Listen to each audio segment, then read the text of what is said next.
Big boss ಅಲ್ಲಿ ನೀವು ಹಲವಾರು ಬಾರಿ ಒಂದಷ್ಟು ಕಾಮಿಡಿಗಳನ್ನ ಮಾಡಿದ್ರ. ಸೊ ತುಂಬಾ ಎಮೋಷನಲ್ ಮೂಮೆಂಟ್ ಆಗಿರುವಂತ ಸಂದರ್ಭ ಅಂತಂದ್ರೆ ಯಾವ ಮೂಮೆಂಟ್ ಅಂತ?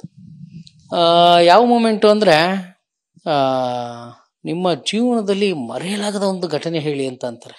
ಆ ಟೈಮಲ್ಲಿ ನನ್ನ ತಾಯಿ ನೆನೆಸ್ಕೊಂಡು ಅಳೋವಂಥ ಒಂದು ಸೀನು ನನಗೆ ಮರೆಯಲಾಗದಂಥ ಒಂದು ಘಟನೆ ಅದು ಆ್ಯಕ್ಚುಲಿ. ಅದಾದಮೇಲೆ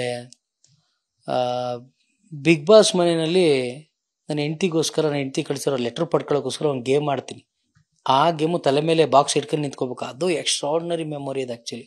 ಆಮೇಲೆ ಈಗ ಲಾಸ್ಟ್ ಬರುವಾಗ ನಿಮ್ಮ ಆಸೆ ಏನು ಅಂತ ಕೇಳಿದಾಗ ನಾನು ಒಂದಿನ ಈ ಮನೇಲಿ ರಾಜ ಆಗಿರಬೇಕು ಅಂತೀನಿ. ಆ ರಾಜ ಆಗಿರ್ಬೇಕು ಅಂದಾಗ ಆಸೆ ಕೊಡ್ತಾರೆ. ಅದೊಂದು ಸಖತ್ತಾಗಿತ್ತು ಸರ್. ಸರ್ 1-2 ಸರ್ ಆ ಮನೇಲಿ ಮರಿಲಾಗ್ದಂಥದ್ದು 1000 ಇದೆ ಸರ್, ನಿಜ 1000 ಇದೆ. ಹೇಳಕ್ ಹೋದ್ರೆ ಪದಗಳೇ ಸಾಲಲ್ಲ. ಇನ್ನೊಂದು ಈಗ ತಾನೇ ಹೇಳ್ತಾ ಇದ್ರಿ ನಿಮ್ಮ ಆಸೆಗೆ ಏನು ಅಂತ ಹೇಳ್ಬಿಟ್ಟು. ಸೊ ಇನ್ನೊಂದು ನಾವು ನೋಡಿರೋ ಪ್ರಕಾರ ಏನಂತಂದ್ರೆ ನಿಮ್ಮ ಏನ್ ಇಷ್ಟ ನಿಮ್ ಬಿಗ್ ಬಾಸ್ ಮನೆಯಲ್ಲಿ ಅಂತಂದಾಗ, ಏನ್ ತಿನ್ಬೇಕು ಅಥವಾ ಏನ್ ಬೇಕು ಅಂತಂದಾಗ ನೀವು ಕೇಳ್ತಿದ್ರಿ ಉಂಡೆ ಕೋಳಿ ಸಾರು ಅಂತೇನೋ ಕೇಳ್ತಿದ್ರಿ.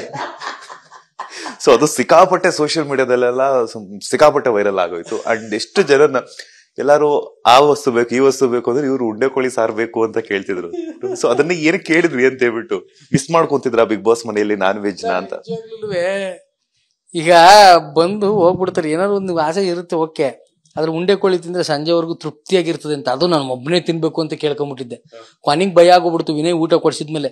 ನಾನು ಒಬ್ಬನೇ ತಿಂದ್ರೆ ಇವ್ನ ಹೆಂಗೆ ನಾನು ನೋಡ್ಬೋದು ಅಂತ ಅದೊಂಥರ ಭಯ ಟೇಟ್ ಆಗೋಗ್ಬಿಡ್ತು. ಆಮೇಲೆ ಇವರೆಲ್ಲ ಆಸೆಗಳು ಈಡೇರಿಸ್ತಾ ನನ್ನ ಆಸೆ ನೋಡಿದ್ರೆ ಏನು ಇಲ್ದಂಗೆ ಆಗೋಗ್ಬಿಡ್ತು.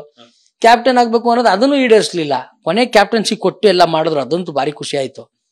ಆ ತರ ಒಂದು ಶಾಕಿಂಗ್ ಆಯ್ತು ಆಕ್ಚುಲಿ. ಅದು ಒಂದು ಸ್ವಲ್ಪ ಡಿಫ್ರೆಂಟ್ ಆಗಿ ಇರ್ಲಿ ಅಂತ ಕೇಳಿದೆ, ಅದನ್ನ ಕೋಳಿ ಕೊಡಿಸಿಬಿಡಿ ಅಂತ. ನೀವು ಎಲ್ಲ ಒಂದ್ ಕಡೆ ಕಾಮಿಡಿ ಮಾಡ್ತಾನೆ ಕೇಳಿದಿರಾ, ಬಟ್ ಅದೇ ಒಂದು ಕಾಮಿಡಿ ಕರ್ನಾಟಕ ಜನರ ಮನಸ್ಸು ಗೆದ್ದಿದೆ ಅಂತಾನೆ ಹೇಳ್ಬೋದಲ್ಲ? ಹೌದು ಸರ್, ಸಿಕ್ಕಾಪಟ್ಟೆ ಗೆದ್ದಿದೆ. ಕರ್ನಾಟಕ ಜನ ಪ್ರೀತಿಸ್ತಾ ಇದ್ದಾರೆ. ಯಾವಾಗ್ಲೂ ನಾನು ಅವ್ರಿಗೆ ಚಿರಋಣಿ ಆಗಿರ್ತೀನಿ. ಅವ್ರನ್ನ ಯಾವತ್ತೂ ನಾನು ಮರೆಯಲ್ಲ. ನಾನು ನಗಿಸ್ತಾನೆ ಇರ್ತೀನಿ. ನನ್ನಲ್ಲಿ ಎಷ್ಟು ಶಕ್ತಿ ಇದೆಯೋ ಅಲ್ಲಿವರೆಗೂ ನಗಿಸ್ತಾನೆ ಇರ್ತೀನಿ ಸರ್. ಸೊ ನೀವ್ ಈಗ ತಾನೇ ಹೇಳ್ತಾ ಇದ್ರಿ, ಸೊ ಕ್ಯಾಪ್ಟನ್ಸಿ ಸಿಕ್ಕಿಲ್ಲ ಅಂತ ಹೇಳ್ಬಿಟ್ಟು ಎಲ್ಲ ಒಂದ್ ಕಡೆ ಬೇಜಾರಾಗ್ತಿತ್ತು, ಏನೂ ಸಿಕ್ತಿಲ್ಲ ಅಂತ ಹೇಳ್ಬಿಟ್ಟು. ಸೊ ಆ ಮೂಮೆಂಟ್ ಅಲ್ಲಿ ಕ್ಯಾಪ್ಟನ್ಸಿ ಸಿಕ್ಕಿಲ್ಲ ಅನ್ನುವಂಥದ್ದು ಎಷ್ಟರ ಮಟ್ಟಿಗೆ ಬೇಜಾರು ತಂದು ಕೊಟ್ಟಿತ್ತು ಅಂತ?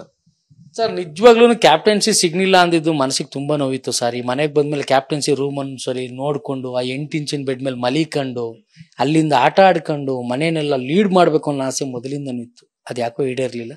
ಕೊನೆಗೆ ಒಂದು ದಿನದ ಮಟ್ಟಿಗಾದ್ರೂ ಕ್ಯಾಪ್ಟನ್ಸಿ ಆಗ್ಬೇಕು ಅಂತ ಬಿಗ್ ಬಾಸ್ ಹತ್ರ ಕೇಳ್ಕೊಂಡ್ವಿ. ಅದು ಈಡೇರ್ತು ಸರ್. ಕೊನೆಗೆ ನನ್ನ ಹೆಂಡತಿ ಫೋಟೋ ಬಂತು. ಆ ಫೋಟೋನು ಸಿಕ್ಕಾಬಿಟ್ಟು ವೈರಲ್ ಆಯ್ತು. ಅದು ಯಾವುದೋ ಹಳೆ ಮದುವೆ ಫೋಟೋ ಕೊಟ್ಬಿಟ್ಟು, ಅವಾಗ ಒಂದ್ ಸ್ವಲ್ಪ ದಪ್ಕಿದ್ದೆ ಲಾಕ್ಡೌನ್ ಅಲ್ಲಿ, ಅದು ಕೊಟ್ಬಿಟ್ಟವ್ರೆ. ಅದಂತೂ ಕಾಮಿಡಿ ಆಗೋಯ್ತಲೇ. ಇಲ್ಲೇ ಯಾರೋ ಇವನು ಒಂದಿನ ತಂದೂರಿ ಬರ್ಲಿಲ್ಲ ಹಾಕಿ ತರದು ಉರ್ದಂಗ ಅವರಲ್ಲ ಅಂತ ಹಾಕಿ ಟ್ರೋಲ್ ಮಾಡಿ. ಆಕ್ಚುಲಿ ಟ್ರೋಲ್ ಸಿಕ್ಕಾಬಿಟ್ಟೆ ನಗು ಕೊಡುತ್ತೆ.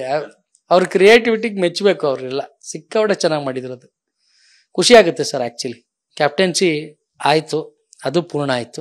ಆ ಮನೇಲಿ ಎಲ್ಲ ಸಂಪೂರ್ಣವಾಗಿ ಬಳಸ್ಕೊಂಡೆ ಸರ್. ಈಗ ನನ್ನ ಆಸೆಗಳೆಲ್ಲ ಈಡೇರ್ತು.